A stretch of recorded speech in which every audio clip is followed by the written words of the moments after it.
Hold on. My microphone was muted. Damn. Well, I'll start again. Hello. This is not a lip sync contest. It is Pop Culture POV. My name is RandomlyRJ.com. Go to the website, find out all the stuff I'm working on. But today we are going to do a pop culture, I guess you would say a pop culture extravaganza. David Yontef of the Behind the Velvet Rope podcast. He records a show. Actually, you can confirm 5 episodes a week that go live, but you do something on the 6th day as well. 6 day. First of all, I was like, "Is your microphone on?" Because I can't hear you. So I'm like, maybe my technology is not working. A 6 day is on my Patreon. It's Kim D from the New Jersey Housewives. We broke down New Jersey, and she has like a lot of real life connections, and nobody wanted her to leave. So now she's staying for Beverly Hills, which at first sounds like a very strange idea. But having Kim in her thick New Jersey accent breaking down, like we have New Jersey where Teresa's flipping tables, and now we have this. I mean, I wouldn't even say fake drama, but it's lighter drama in Beverly Hills. And Kim's just like, who are these women? So it's really fun. So 6 days a week is really the answer to your question. And that's the thing. It is such hard work to create a podcast. It's more than anyone would ever know. But I was talking off camera before we started. I think it's just the love of the craft. Like once you get into it, you want to continue to do it. My origins into podcasting really weren't this particular platform in general. It was because I came from radio, and I actually had a hard time, still having a hard time transitioning from radio, which I loved, to being available to do it anytime, at anyone's house, in a closet, a glorified closet, or your home studio. It never felt fun. But I got to tell you, when I talk to people like you who do it 5 days a week, who make it a business, it starts to excite me. And honestly, I'm at about 3 days, maybe 4 days of episodes a week now. So I'm kind of transitioning to that sweet flow where everything feels like a well-oiled machine, which is a goal. You need to be that way. It is a goal. And it's like, so I'm in my 3rd year and I can definitely see differences. Like the first year, look at the bottom line is what percent of podcasts are a business? Like who really makes money? I would say, what is it, 5%? I don't even know if that, it can't be much more, right? So for me, I mean, right? I'm thinking that's like, so the first year for me was really like, let's figure this out and make this something. The second year for me was really like, okay, now this show is a real business. It's more like what works and what doesn't work. Like we were growing and we were figuring things out, but then booking guests became easier. And now in the 3rd year, I can tell you 99% this show is going to be in the top 25 of shows. And tomorrow, this is the self-indulgent show. Suzanne Summers, Icon, Three's Company.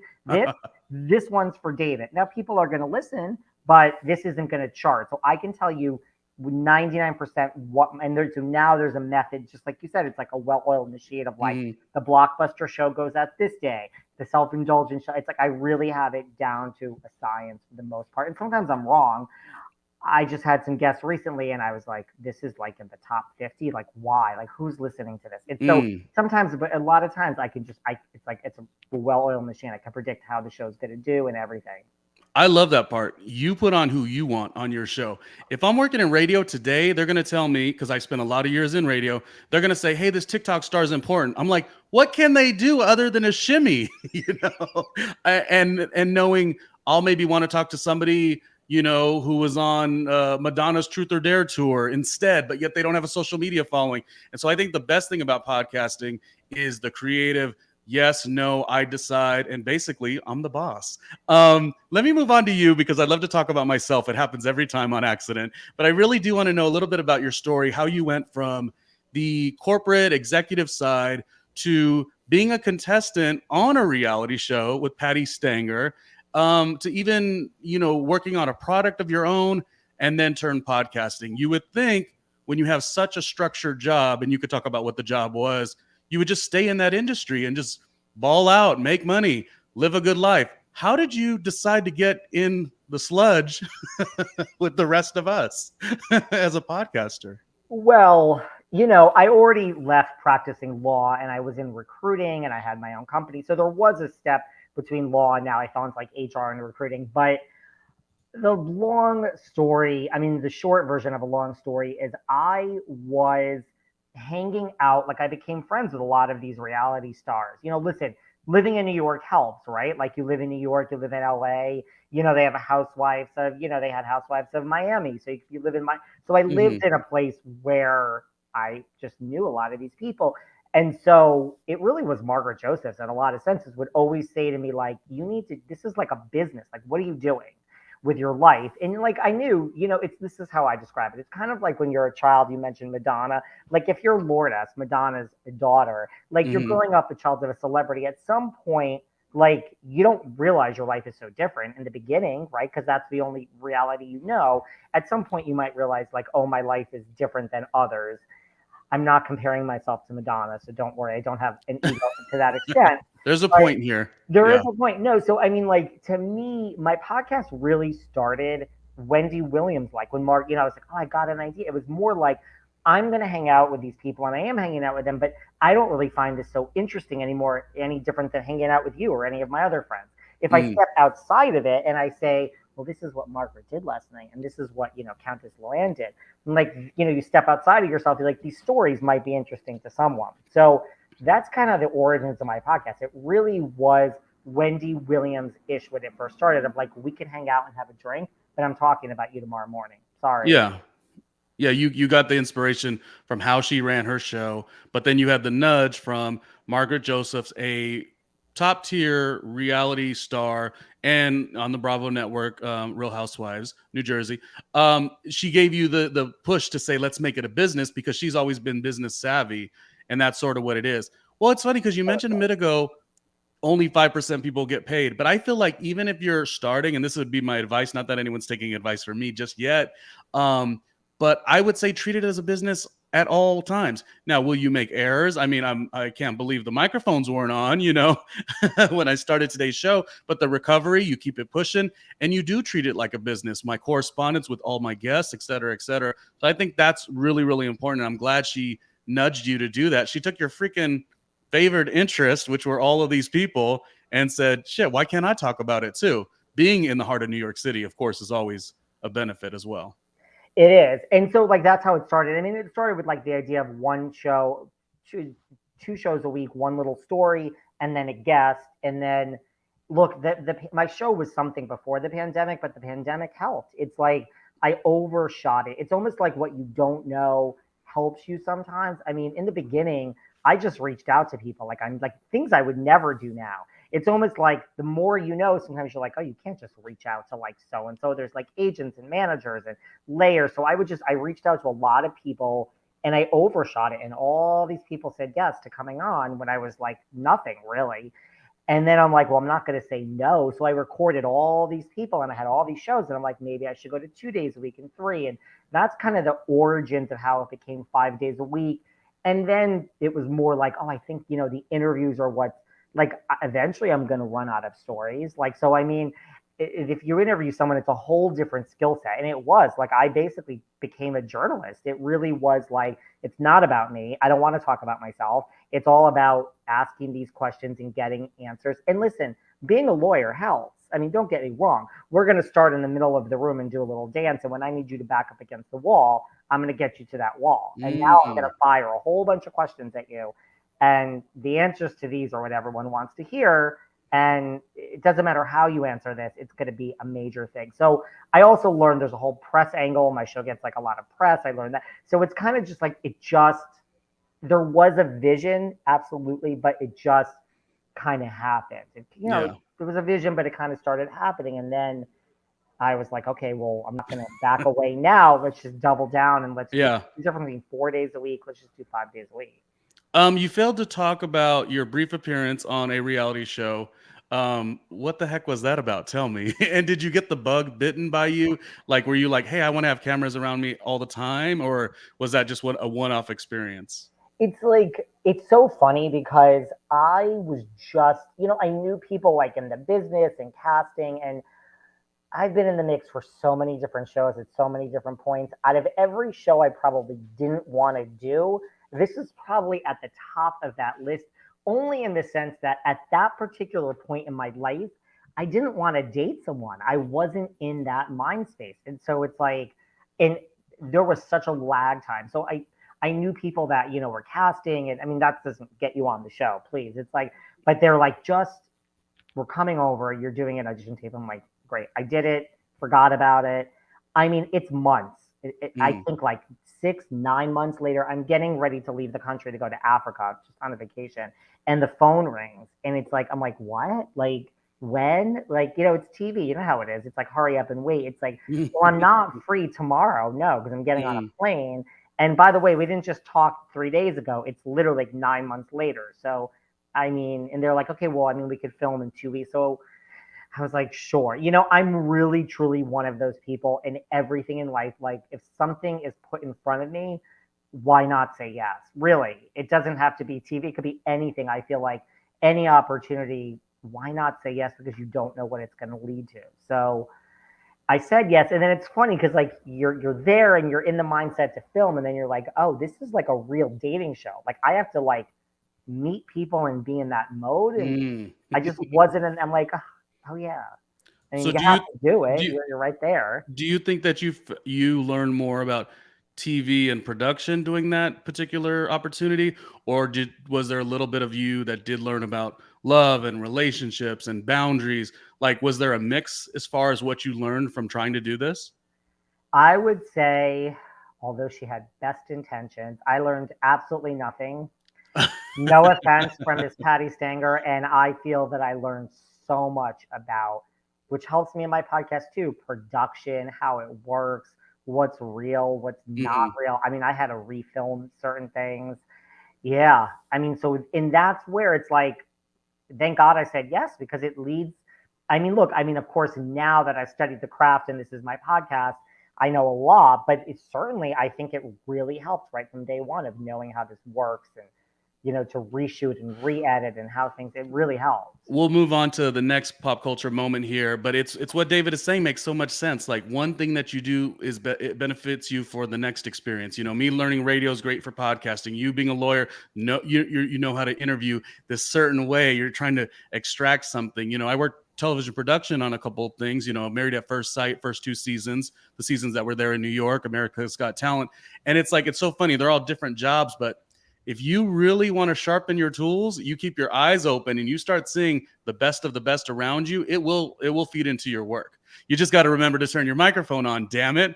Anyways, let's move on. I want to talk about some of the people that are my favorite Bravo reality stars. Some you have experiences with. Of course, you talked about Margaret. Give me just a little note on each of them. And if you also like them as much as I do. These are some of my favorite. I wouldn't call them the all-stars. For the Audible listeners, Margaret Josephs, we have Josh Flagg from $1 Million Listing, Lindsay Hubbard, who I believe is the only person who should be the center of Summer House. And I always say the J-Lo of Housewives, Melissa Gorga. And I also think Joe Gorga is fun. And my Virgo sister, I love so much Gizelle Bryant. I interviewed her myself.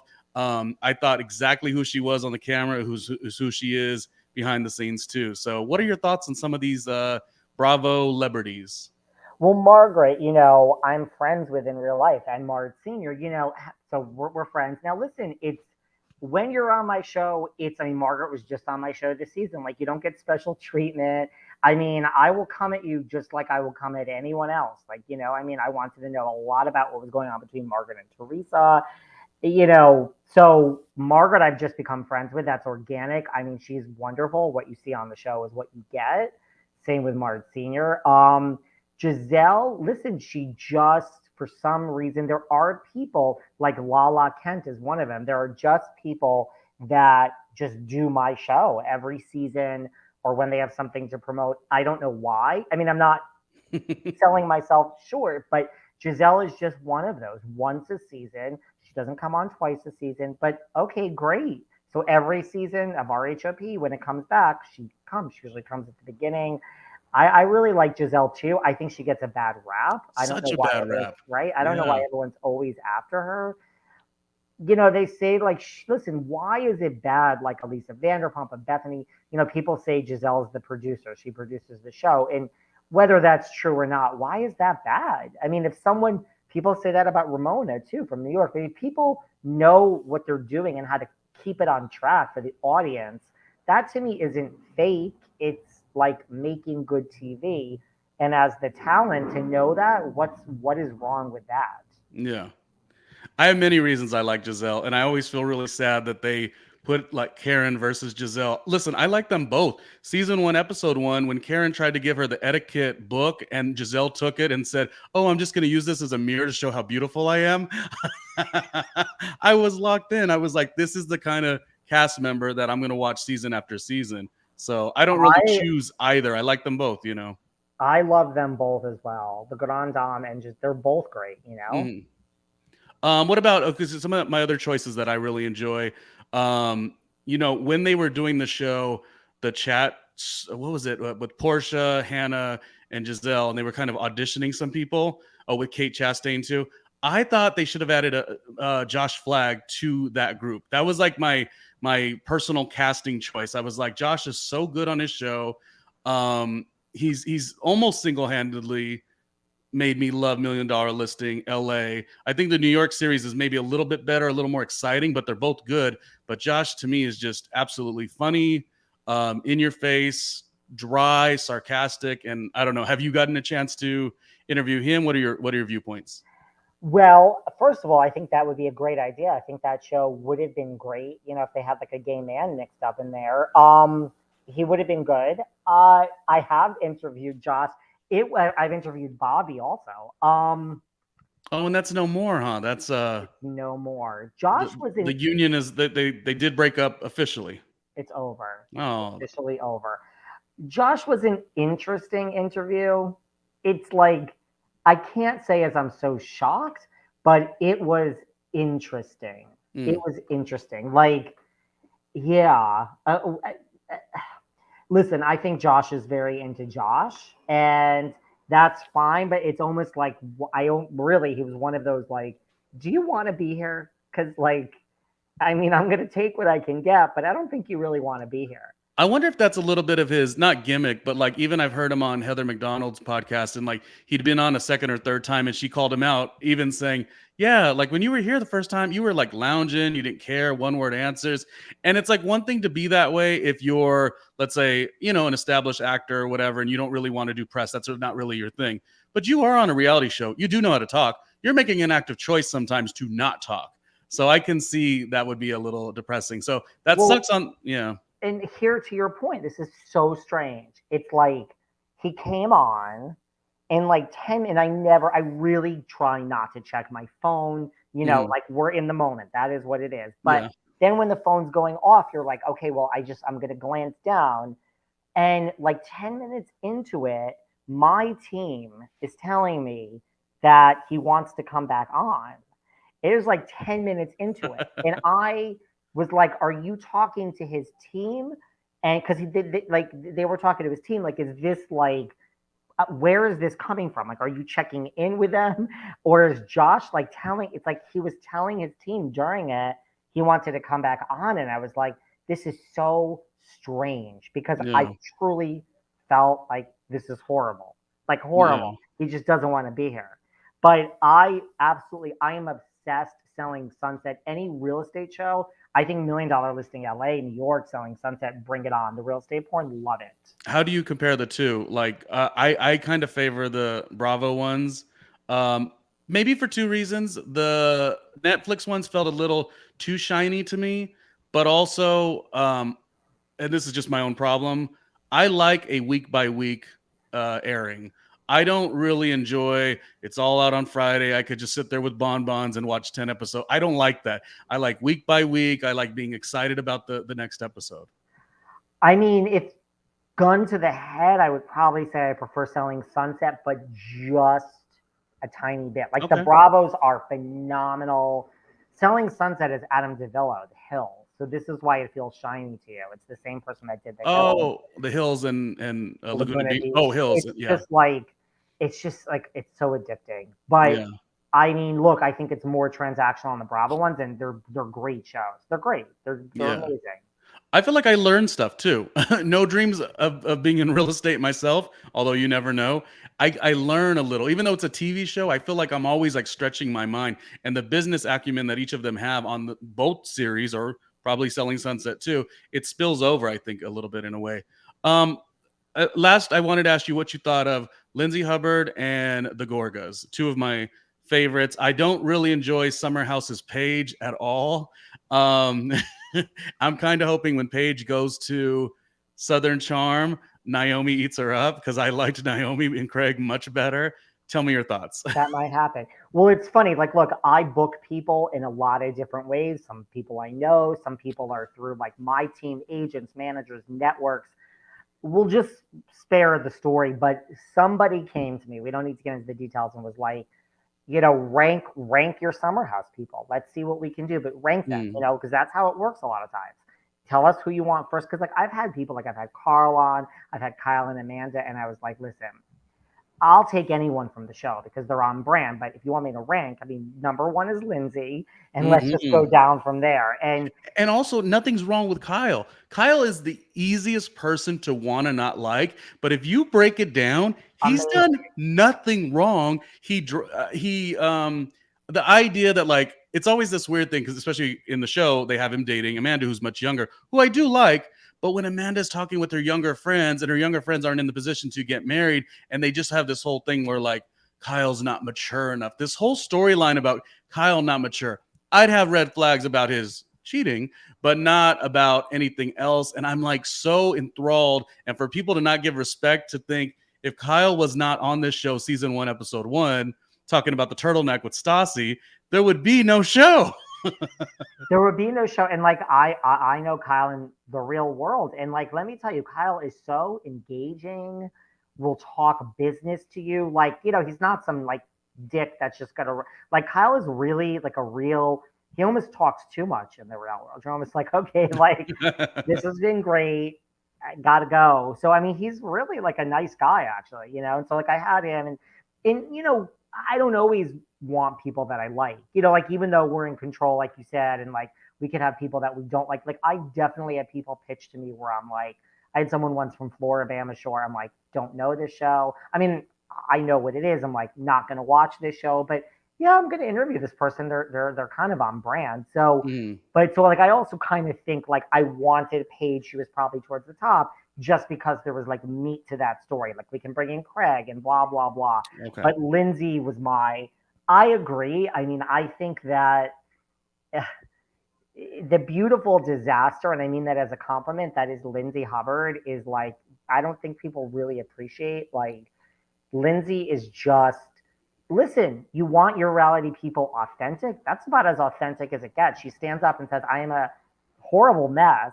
I have no dating skills at all." I mean, it's working out for her now, and I think Carl and Lindsay. I've always said this. They're going the distance.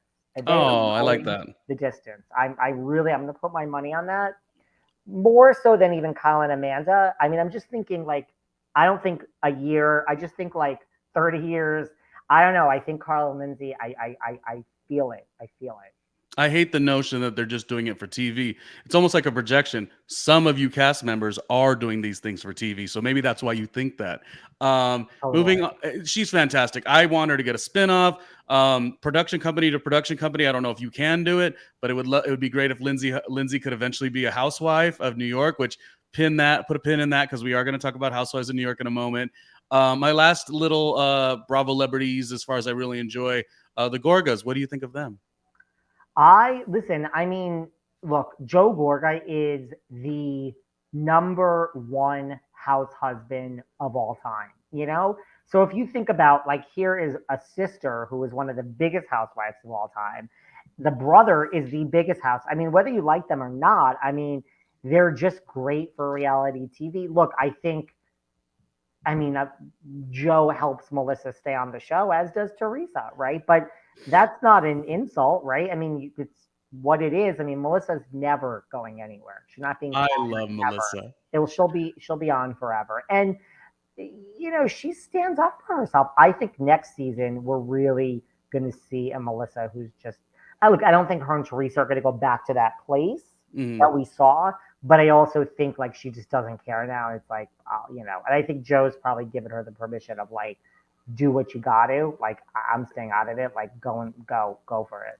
I think it's unfortunate she always has to be under that like Teresa didn't know thing. But if you think about it, one of the notes that I thought was really great and I was really happy about this project Melissa was doing was her podcast.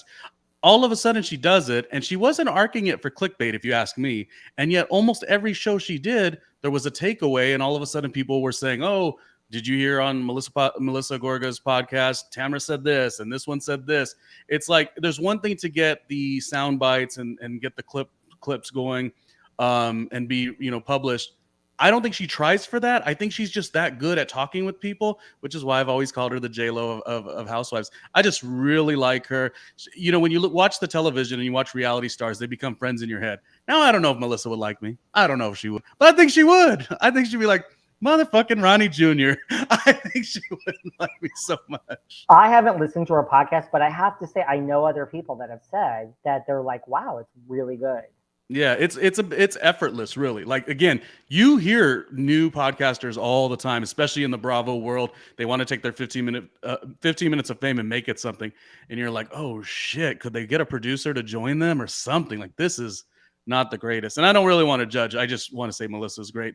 Real quick, just as another reminder, it's Behind the Velvet Rope, 5 to 6 days a week, including the Patreon. Who's been some of your favorite guests on the show? I mean, well, if we're going to start non-Housewives, since this is a full pop culture show here, Mm-hmm. and it really, because it's not, again, you pitch me someone, they're on brand. I do interview people that I don't like, and I interview people that I don't even know that much about. I mean, Janice Dickinson. Oh, wow, what a treat.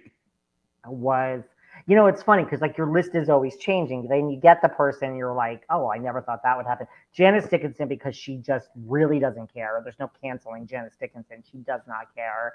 And I love when someone could check all the boxes. So wait, we can talk about Janice Dickinson Modeling Agency, which was like an old school reality show. We can talk about America's Next Top Model. Now we can talk about Tyra. You're the world's first supermodel. I want to talk about Gigi Hadid. I want to talk about Kendall. You know what I mean? Like, so there was taking it back to the 70s and her romantic wild life, all of it. Yeah, she checks those boxes. So she just to the top. Then like a Suzanne Summers, a Fran Drescher. I mean, wow. I had Jenny Garth. Like, I mean, I love 90210. So like, there's just moments where you're like, these are great guests, And then Housewives wise, I mean, like Countess Luann was great. I mean, she's always. It's just what class with the Countess. You're just like, Yeah. oh, I love you. Those are some of the ones, and like you said, like we were talking before, Claudia Jordan, listen, I mean, the bottom line is ex-housewives do make better guests per se than a current housewife. But when someone's current and then it's just so you're in the drama, I have to say preparing housewives are almost the hardest to prepare for because it's like, it's really tied to a show, especially if they're current. And so it really, a lot of the discussion is like the drama and who said what and all that stuff, if that makes sense. Well, because they're not trying to promote the next season in some, sly, slick way. I think that's what's made Tamara so interesting. She's come off the show, and Dorinda too. They've come off the show, and they're the two that have been the most vocal. Like, no, I'm sad. I missed the show. And so when you get the interview in that context, you're like getting so much more. You're hearing Tamara say, yeah, my life changed. And, they offered me this and I didn't want to come and just be a friend of or a couple episodes. And, you have to start looking at life differently versus, oh, you're going to get it all in season 15, or whatever it is. Yes, Claudia Jordan was the one interview that I had already known of Behind the Velvet Rope, but that was the one that really got me like, oh, this is a fun show. And then you start subscribing, and I didn't know you were going to do 5 episodes a week, but now that you're in, you can't go nowhere. Let me ask you a question about some pop culture topics. So Snooki recently had commentary, not commentary, but she wrote a little note through Twitter based on Viacom. MTV announced that they were going to do a younger version of Jersey Shore. So she wrote as a cast. Well, you've read the note, right? Yes, like her and the cast also, they all made the same statement. Yeah, so we don't necessarily need to go through the note. My question is, what do you feel about that? Do you feel, I mean, she came at a time where the first comment in the note is basically saying, that the MTV wasn't doing good, which is such a knock. and she has the right to do so. But I always find it interesting that a lot of times people have been in an industry now where you could self-create. Back in those days, you could not self-create, so there would have literally been no way for Snooki to create a Snooki, and you are essentially, signed off on I'm doing the show. They could run Jersey Shore as much as they want and not necessarily have anything that they need to give to her. They actually could rerun the show that she did. Her first reality show was some other dating show with that one guy, some weird little one-off show. They could run that 15 times a day. They don't owe you anything once sign the dotted line, and they can respin it off, this, that, and the other. I guess I'm on the side of the creator, but I also don't want creators of today to forget the way that it used to be, that you do have to put respect on the fact that you wouldn't have been ushered into that place. Furthermore, and I want to hear what you think, I feel bad for all those real worlders all those years ago who did one season. They got to be, wherever they wanted to broadcast those MTV shows, they could, and they didn't get to make, the shitload of money that Snooki did. So I just am so excited to hear what you think of all this, because it's confusing, borderline messy, but I think it could be mended. I mean, well, first of all, the Real Worlders made nothing back in the day. Second of all, I mean, they're doing the same thing for the Hills too. So like when this was announced, it made sense to me because we tried the Hills New Beginnings, right? And that didn't work, although I think it was great. So now we're going to recast the Hills and start over. I mean, Spencer Pratt has also come out and trashed the whole damn thing. But that made more sense because the Hills is not on the air. I mean, my understanding is they're still going forward with Jersey Shore Family Vacation. Like, these people didn't lose their jobs, unless you're telling me something I don't know. Like Snooki, JWoww, Pauly, they still have a job, I think, on Family Vacation. No, I think that was in the that was published as well, that there will continue to be Family Vacations, and they're going to just start doing a newer, fresher version. Which, if you think about it, the first time anyone really got introduced to a Jersey Shore concept was the True Life. When they had True Life, I'm going to the Jersey Shore. So thinking about it like that, imagine you're that group of people who would be probably, gosh, maybe in their 48, 50-year-old range. They did that show. And yes, do production companies and producers and all these things, I'm not going to knock people's work ethic to get a show made, but the concept had already been there. Don't you think those people are a little mad that they did a show? Oh, sure, it was a True Life, it was a one-off, but they showed their lives. They were embarrassed. They did all the things. And then here comes, 10 years later, a Snooki, and they make another Jersey Shore TV show, and they get all the money in the world, Yes, yes, and yes. Like, I mean, I can see both sides of it. It's kind of like, first of all, Snooki should talk. I mean, she did leave. Like, she, of all people, doesn't really want to be there. She's there for money. But look, I mean, I get it, but what does one have to do with the other, right? Like, your show is not, they're not fired. Like, there's just a new incarnation of it. And you guys don't want that. You're not going to go to a shore house and be drunk and fall down. It's like, yeah, well, it's different. You have children now, you have families. So, I mean, it's kind of like when they say, like, oh, now there's more competitors and it's great for brand awareness. Like, is that really bad for brand awareness to have like a second Jersey Shore? And listen, there's people that will always, I mean, I don't think Snooki, Pauly, like, I don't think they need to worry about being usurped, so to speak. Do you know what I mean? Yeah. And I mean, you didn't create it. You got a vehicle that luckily, took you to this place. And so many other people, like we referenced Real Worlders, they got in a vehicle that took them nowhere. And another thing is, when you did the Real World in the early days, after you were done doing your college circuit or whatever, it kind of fizzled out. You couldn't take to social media and start something new, direct to consumer. You couldn't create a podcast on your own. If the Jersey Shore, this original group, Snooki and the rest, if they do get overshadowed by the new group, essentially they could still do stuff with no strings attached to, on a lot of it. Well, Snooki does have messiness. Her show with Tori Spelling and Adam Rippon, like, employed by MTV as a host, and that's what she kind of wants to do. So, yeah, yeah, you mentioned it. You said it's complicated because I'm so on the side of the creator too. I'm so on the side of, don't let it, these big corporations screw you. But I don't think that Snooki's getting screwed. If anything, she and the rest of them got a really great opportunity. And I mean, it's not a life opportunity. It stops at some point. And by the way, the show's not even that good. It's okay, and I'm glad Angelina came back. But I had always said the family vacation one without Sammy. Oh goodness! And I said that before we found out Sammy wasn't back. It was like this thing that was just crawling around in the pit of my stomach. I says, "Oh, this is going to be interesting." Sammy might have been the unsung hero of the season. And then when she didn't come back, I was like, "Damn." She was the glue. She really was. You kind of need her there, right? So just an interesting pop culture topic. Like I said, I'm not against the creator. I don't want to be one of those people. I just want, it to be acknowledged. I mean, think about it. Like, it could be great. Like, if it's good TV, it's going to be great. It's going to be a whole new group of young people, and it's going to be great. Yeah. So, well, we'll see what MTV and Viacom does. I wanted to get your thoughts on all the queer content that is kind of emerging right now.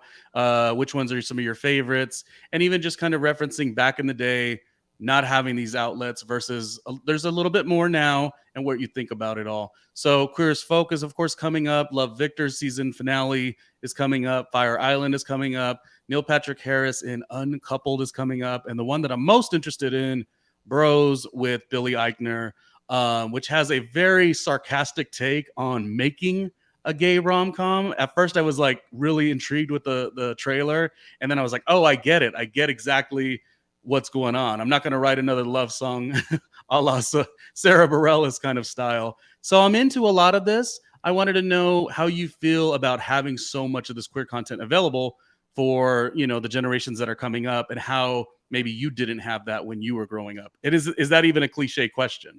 No, I mean, I think it's great. Like, I had Margaret show on my show when she was talking about Fire Island. So I think that's going to be great. Like, just being a New Yorker, I'm in the Hamptons now. I'm more of a Hamptons girl over Fire Island, but fine. Yeah. Okay. I'll approve of the concept. You and the Countess.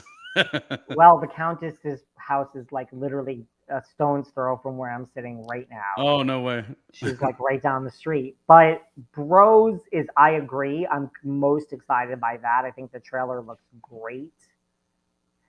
Look, it's great to have all this queer. Like, I think, I even love like Pose was great. And so I just think it's about time, right? But I mean, I'm not really familiar with the Neil Patrick Harris one. I don't really know that much about that. But I wasn't like a huge Queer as Folk fan. So, I mean, I'm less maybe excited about that. But everything else is like Bros. I think Bros looks great. And Billy Eichner, like, have you ever watched Difficult People? Oh, funny you should mention that. I have another podcast called Difficult Podcasters where we recap 28 episodes. We had Shakina on, and we also had Julie Klausner on. So I have another podcast. If anyone wants to look at it, it's me and my dear friend Kelly. We sit there and we literally recap 28 episodes of Difficult People on Hulu, one of the greatest shows. Brilliant. Yeah, go to Difficult Podcasters and show that some love. But to see that character or that Billy Eichner ism come to theaters, I think hopefully a lot of people will show up in the theaters. I hope the support is there. The girls can be a little picky with the shit, and yes, there should always be more, and there could always be something different, and there's always something wrong. But I feel like sometimes I see when some of these trailers come out, there's not really a lot of support. Everyone's picking it apart. And while everything's not perfect, it's such a great step and it feels really good. I too did not watch Queer as Folk as much, but I don't mind trying the new one. It might be great. I watch Looking quite a bit, but Pose, all of these shows. So I'm just kind of looking forward to more and more stories. As easy as that sentence is, I'll say that same sentence next year and the year after. Yeah. It's like, why not, right? I mean, it still pales in comparison to all the straight centric shows that there are. So bring it on, right? Yeah. And it does give a little bit of a chance for, the allies to kind of understand more. Usually, the stories were so quick and easy. Now we get to see a little bit more. So I'm happy and excited about it. Okay, moving on. I've got one bonus question for you, but real quick, let's break down Real Housewives of New York. All of this casting questions that keep coming up. Everyone has an opinion. I seem to feel that when I watched your show, you and Eboni have such a connection. A couple questions for you. Who should be in the legacy Real Housewives of New York, or who should be in the new redone series? And why do you think Eboni took such a hit? I watched your interview in particular, you and her. I just love the way you two talk to each other. And I think she stopped down in the middle of the interview and she goes, "Oh, well, it's because we could do legal advice." Like there was this whole like legal lawyer connection that made you guys feel so warm with each other. And I just cannot get out of my head, especially watching Beyond the Edge on CBS a little bit, where she was on as well, that her tagline is exactly what she went through. Her tagline, which people thought was whatever, was exactly what, I have to do this much more to get half the credit. Did it hurt you to hear all the criticism as if it was Ebony's fault for the season not being good? I just don't get it. Now, she's an example of someone that I'm friends with in the real world, and it's through this job. I mean, we didn't know each other before this. She's been on my show like 4 times because I have some unaired episodes with her that are coming up soon. But we just bonded on the first one. Yeah, like she took. Right from the get-go, I think maybe because I was a lawyer, she just treated me, not that being a lawyer should get you treated anyway, but she just treated me. Understood you. It was like this respect, and we sparred, and she's quick, and just then she came back, and we just became friends. I mean, I don't know how else to describe it. So, but even that aside, I don't understand it. I, first of all, didn't dislike Real Housewives of New York as much as everyone else in the world. Same. I don't. Look, was it their best season ever? No. I think the OC just had a bad season, and this season of Atlanta is going. I didn't understand all the rage. That's the first thing. The second thing is everyone cries when it's fake, fake, fake, fake. Whoever you hire for the job, like this is Eboni. What you saw is really, truly, authentically her. So what's wrong with that? I mean, I love when someone's not thirsty. I love when someone is not going to change for the show, right? So she's basically saying, like, I could change, but I'm not going to. Like, these things that she spoke of and stands by, like, that is authentically her. So she could have changed. She could have said, wait, nobody likes me.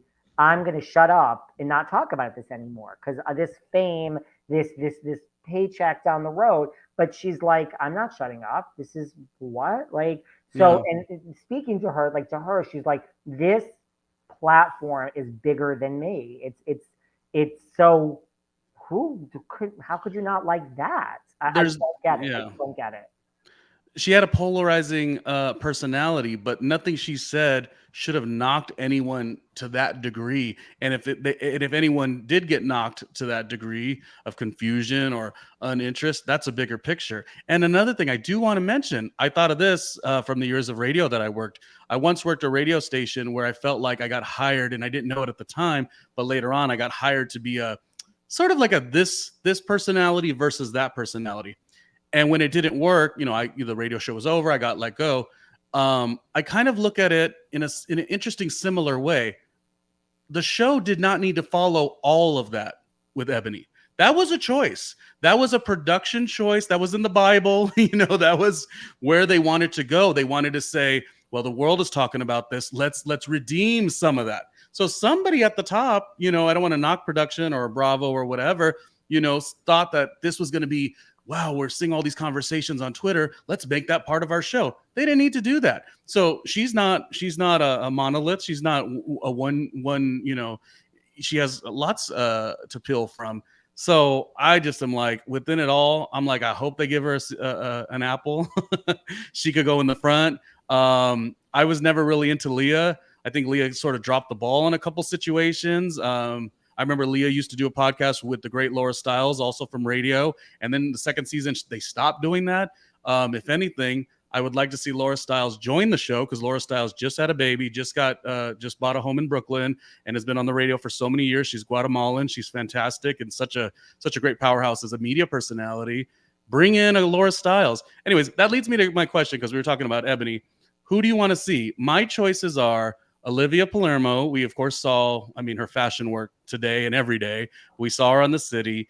And then there's something that really is engaging me about Amber Sabathia. Amber Sabathia is the wife of Cece Sabathia, a former Yankee who's still involved in all the stuff. To me, maybe something like that could be very, New York rich feeling. Not rich like money, but texture wise. She's good friends with Angie Martinez, also from radio. Obviously, I mentioned a lot of radio stuff because that's the industry that I follow. And Amber Sabathia has done a lot of different things, charitable things, different events, be it the sports world, be it, kind of giving back to the community. She maintains this beautiful family. And I think Amber Sabathia and Olivia Palermo would be my first two choices. What do you think? Well, a couple of things. I, first of all, think if there was the only person that possibly has a shred of a chance of being in this new show is Eboni. I mean, it's not going to be any OGs. And Leah, don't let the door hit you on the way out. She's not on brand for this show.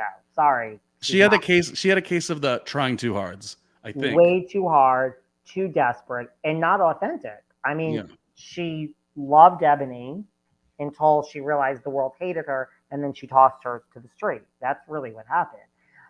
I don't think Eboni is going to be on it. I really think they're going to start over. Look, I mean, it has to be a diverse group of friends. They're not going to say, Eboni's black, Olivia's white, here's someone Asian. It's going to really be like Salt Lake, where it's a group of people that know each other. Apparently, they were having a hard time finding that. I think that Olivia Palermo is it. Does she have a black friend? Sorry, this is the reality. It's not going to be a white cast, everybody.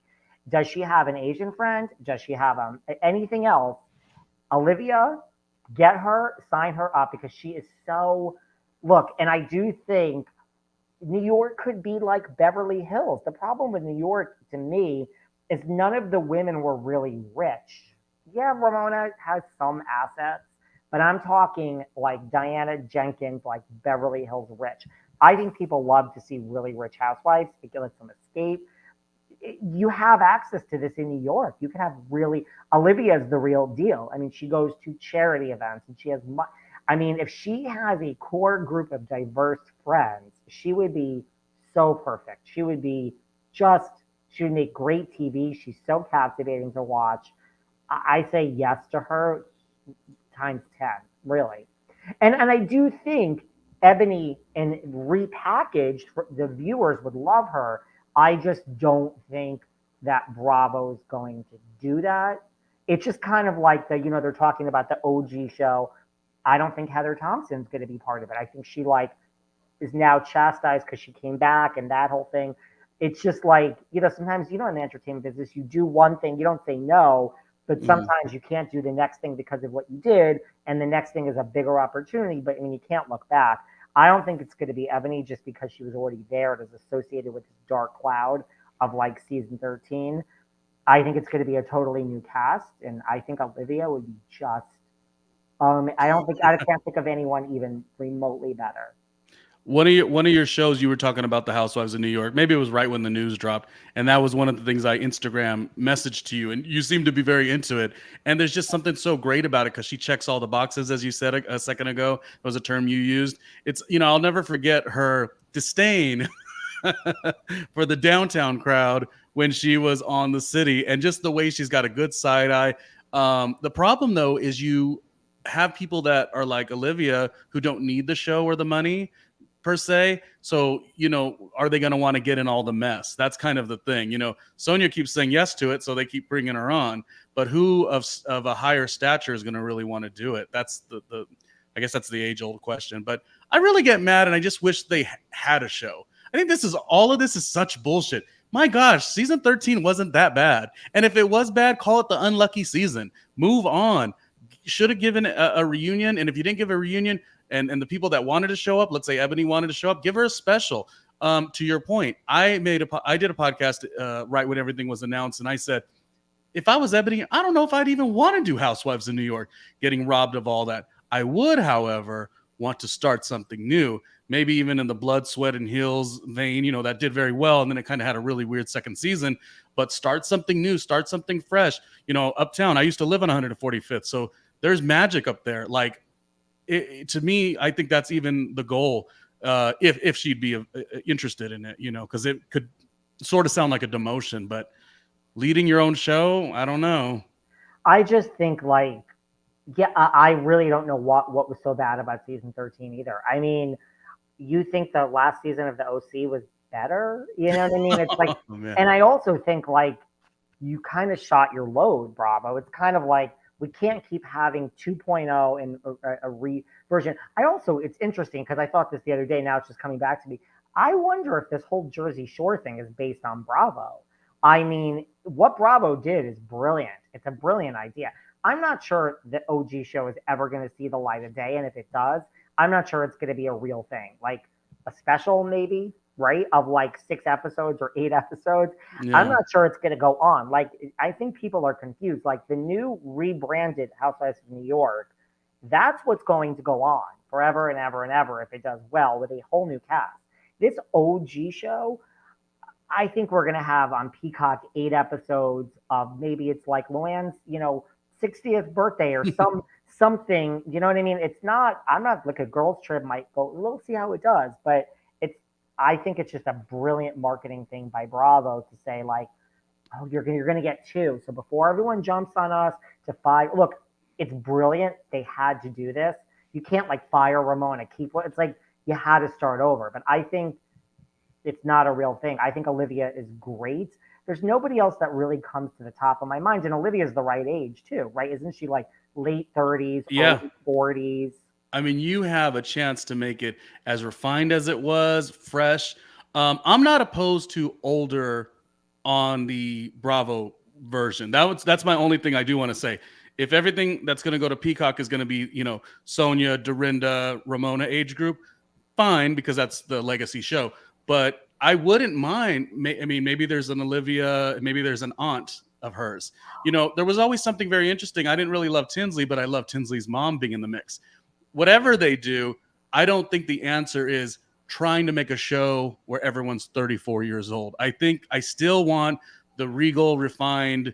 Olivia could lead it, but I still wouldn't mind, the 45-year-old aunt or the friend or something like that, the in-law.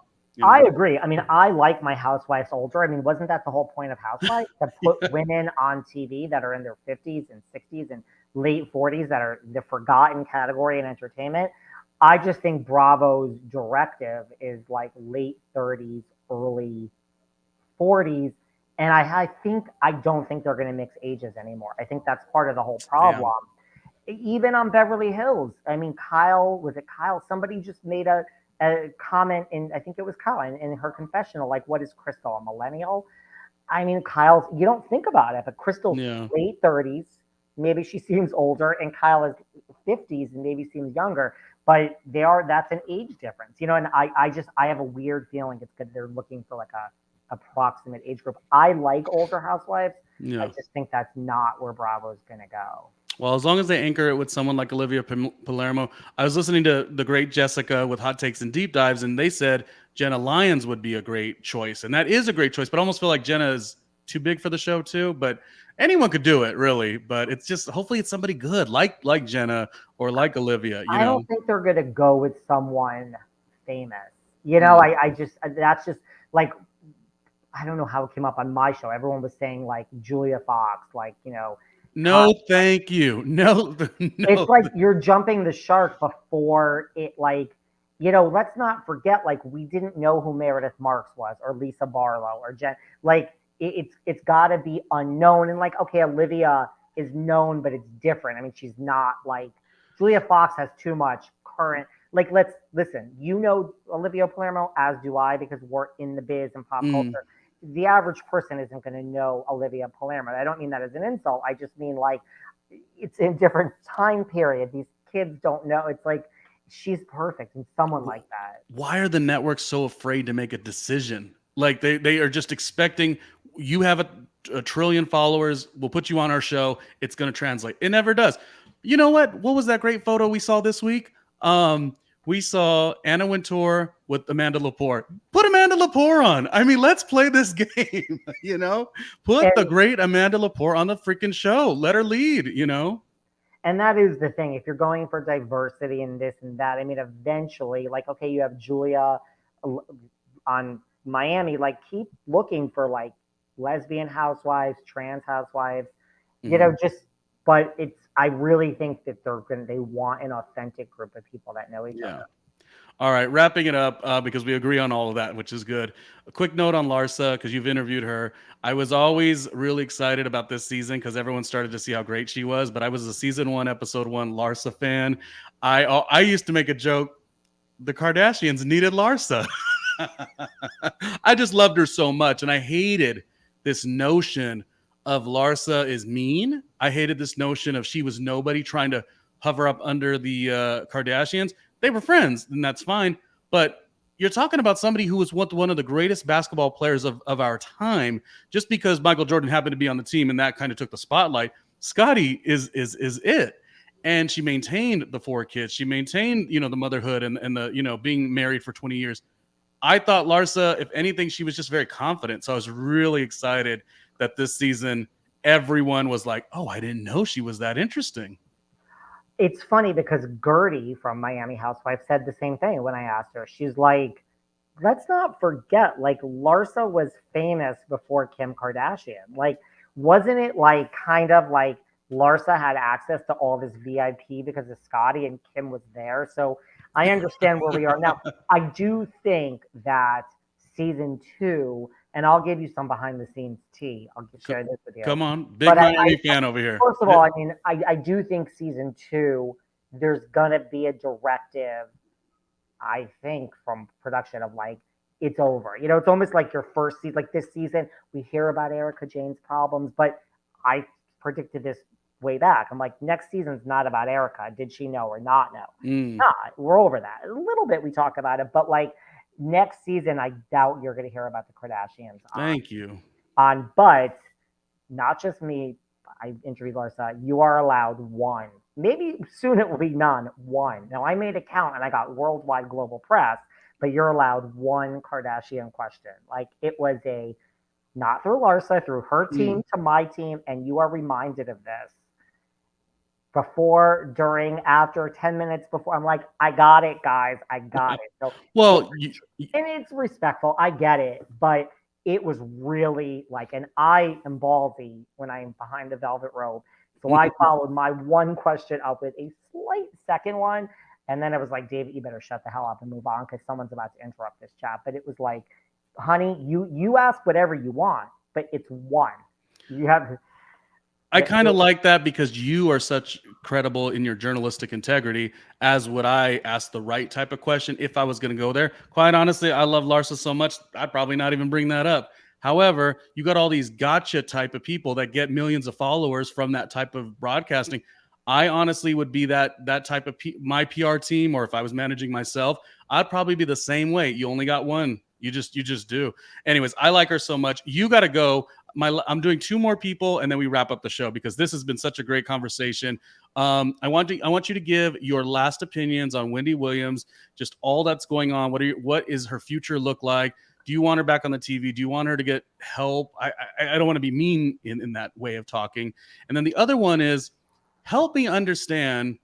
I've interviewed her, Aubrey O'Day. I've always been such a big fan, of course, from Making the Band on MTV with Diddy. And she's done 12, 15, 16, 20 shows. Why isn't Aubrey the success that some of these housewives are? Why does she always have so much trouble going on? I say that with love because, again, I did interview her and it was great. I feel like somebody this good should be on a Bravo and making tons of money. And I'm not saying she's not, but I really want to know your thoughts on the great Wendy Williams and her struggle, and Aubrey O'Day and her struggles. And I mean that in a warm, sincere place, not negative at all. Well, I think Wendy is, look, I modeled my show after her when I started. It's like, that's the thing. You tell me, I can ask 1 Kardashian question, honey. I only need 1 question. So don't you worry about me. And it was the right one, and it went all over the world. So I've had that situation before where all I need is 1 question.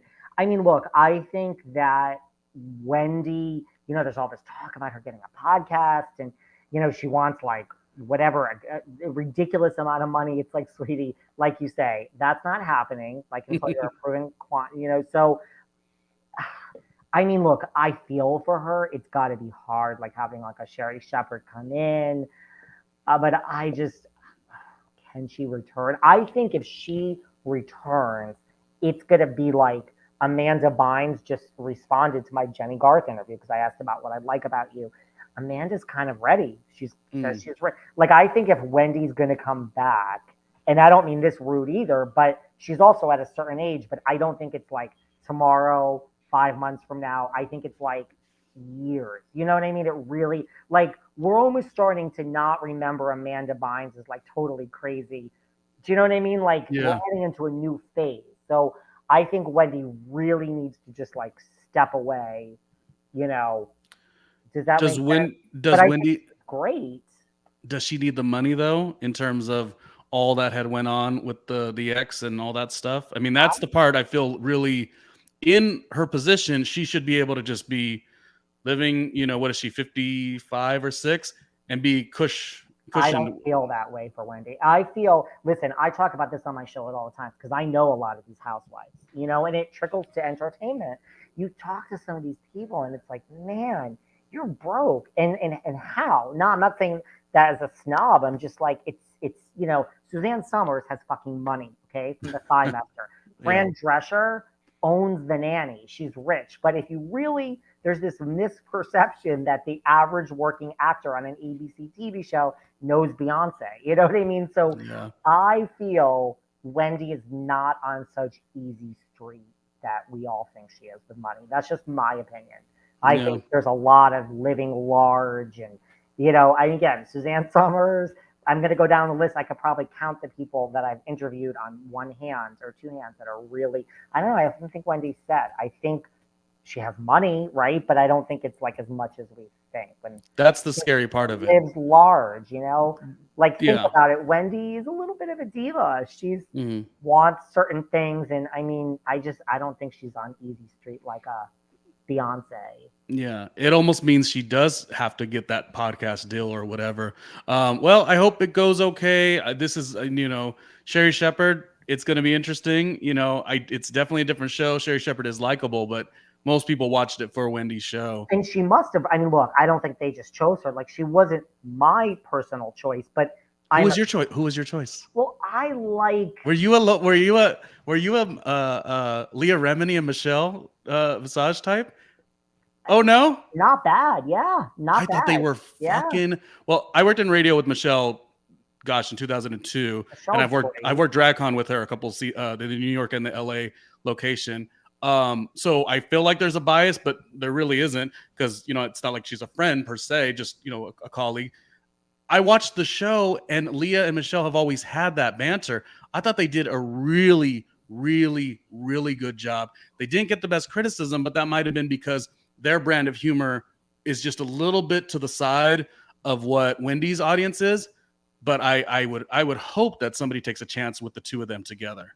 I would imagine that Sherry tested well in the ratings. I mean, I'm assuming this was a very detailed analytics, like Q scores, right? So I'm sure they made the right choice based on hard evidence. But yeah, I was happy with that. I mean, I'm a Michael Rappaport fan. That's just me. Lots of people don't like him, but I mean, I think I'm not so sure he's perfect for that, but he's great too. He would be great at something like that. He's great. I've seen his live podcast show.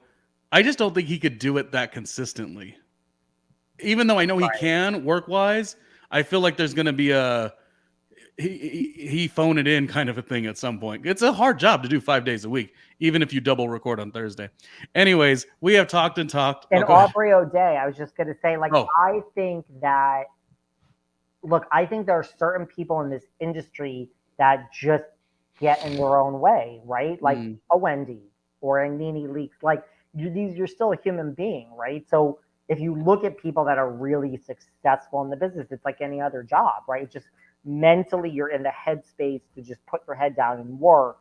And that's not a criticism. I just think Aubrey like gets in her own way, right? Like, there's a lot of these people in this entertainment business. I mean, people, I'm sure when you're in the work, people come late. You know what I mean? People are on the, I always tell people, like, you get a sense for me, before and after the interview. It's the follow-up, it's before. You just get a sense of like who's like a complete mess. And you're surprised. I'm surprised a lot of the time. So I get the sense that like Aubrey kind of gets in her own way. It's not a knock. It's just that she's a human being, right? Whereas if it were me, I would be like, I don't even know who you compare him to, but the type of person that's like, look, say what you want. I think Paige and Craig got it down from a business point of view. Like they're gonna get theirs, and right, like Paige is this. That's a good point. That, I mean, that would just be me. I would never. I would just be like, you better work because this shit is going away. Like this ain't staying, David. This is gonna go. So I wouldn't get in my own way. I would say like, but not everybody has the ability to do that. I, to a fault, have an uncanny ability to push out all emotions and everything and just be like, work and get it. I think that's what it is. You make such a point about Paige. Yeah, if I don't like her on the show, that's one thing. But she I don't know that many people would have dealt with the way her friend Hannah left the show and she stayed on. I mean, she was business 150%. Nothing was going to stop the money because one day that will stop. And while it's happening, go get your little Amazon show or whatever it is. You keep stacking it while you can. And now there's a pillow that's coming out after, right? Whatever the intentions are between her. So she's on another. How many people have crossed over Bravo shows? Now, okay, Winter House helped that, but she's on Southern Charm. I'm not saying she's getting paid her, but now she has a pillow that's coming out in Craig's line. I'm sure she's not just that, like Paige pillow. I'm sure something's going into her bank account for the Paige pillow or whatever it's going to be called. And she still has Giggly Squad. That's the thing. You would think that Hannah would be like, I can't handle this. This is too much. I don't want anything to do with Summer House. I like ruined my opportunity. They're still doing it. And it's still, I know. So that's like an example of like, look, the bottom line is the power of TV is bigger than anything. Radio, podcasting, right? So it doesn't matter, Hannah, whatever she's doing, I don't have anything against her, but that's a story where you're like, what did you do that for? Well, another note to Gizelle, and this is maybe one thing I like about her. Gizelle comes in to do a job, and you could say some of her stuff is below the belt. So I could even agree, some of it. But she comes in to do a job, whereas some of the other cast members, maybe on other shows, but specifically Potomac, they care more about the Twitter, what people are like. They want to arc that stuff. Honestly, that stuff matters a smidge, but I don't see Gizelle ever being like, let me set the record straight. Giselle's like, when does the check come in? I say this all day, every day. Luann, Gizelle is everything you just said, I say all day about Gizelle. Gizelle comes on my show twice. She does not repost me on her story. She does not comment on my Instagram. Thank you so much for having me on. Yeah. Nothing. But there's nothing wrong with that. There's nothing wrong with that. She doesn't get into the fray. I say this all the time. Listen, everyone thinks, us fans, we have such, Bravo doesn't give a fuck. I'm sorry I'm swearing for your audience.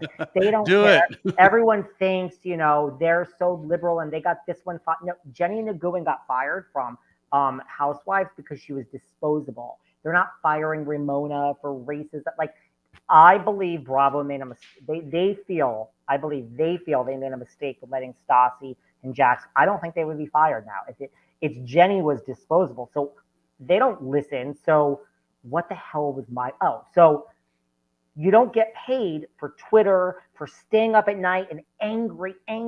Gizelle plays it right. She is paid where the cameras are rolling. Yeah. They don't care. And I can tell you, I work with Bravo, with some of these people. They don't care. Don't break the fourth wall. That's it. They don't care if the drama is stirred up. So if you're not on Twitter and you're not promoting and I hate you, they don't care. You don't get $1 more for that. So I think Bravo cares a smidge if something goes viral, but to go and I'm going to set the record straight on Twitter. Giselle's more like, I'm going to set the record straight on Girl Chat or whatever it was called, where I'm getting paid. Luann is the same way. I mean, there's a drama and controversy, but Luann's not getting in a Twitter fight at night with someone. She's just like, darling, I'm going to do it on the show. Gizelle, I say that about Gizelle all the time, 100%. She does not, you will never see her going low. And then you have the opposite with Candace. I mean, I love Candace, but like Gizelle does it right. She doesn't read the comments. She just isn't even aware of the social. And that you're still getting the same money. Good for you. Say Yeah. whatever you want about me. Give me my money. Well, at the end of the day, as David's saying, it's reality television, it's pop culture, it's artistry, it's being an actor, actress, whatever it is. It's still a business. And that's what, podcast, you have to kind of have the business acumen in what you do. There's errors, you got to keep pushing through. We talk about Aubrey, and there's a part of me that says, gosh, can somebody just give Aubrey a chance to join Housewives of Orange County? And it would be good for the show, it'd be good for her. But if there continues to be problems within her being casted on all these, she's gotten a lot of opportunity. But this was a fun conversation. I'll shut up now. Otherwise, I'll start talking about Kenya Moore and you'll have a Kenya Moore story. I'm a big Kenya Moore fan. Listen, I'll come back anytime you want. And I also love Kenya Moore. I mean, she keeps that show on track. I'm a huge Kenya Moore fan. Yeah. Team Twirl. All right. Well, if you want to go support David, of course, everyone's already listening. But, for the few that are just learning of it, it's called Behind the Velvet Rope. Very cool name. I think of the Janet Jackson album, Velvet Rope, right away. And it's just a fun show. He's consistent. And one of the things that I've challenged myself is being consistent, and that's one thing that's getting better. 3 episodes a week. I'm getting to 4 episodes a week. So I hope you enjoy it. David, this was a great conversation. Unless you have any last words, I think we're done. Listen to the podcast, follow the Instagram, watch the YouTube. I'm going to shamelessly plug it all behind the Velvet Rope. But this was fun, and I will come back anytime you would like. I appreciate your time. I'll talk to you later. Take care. Bye, David.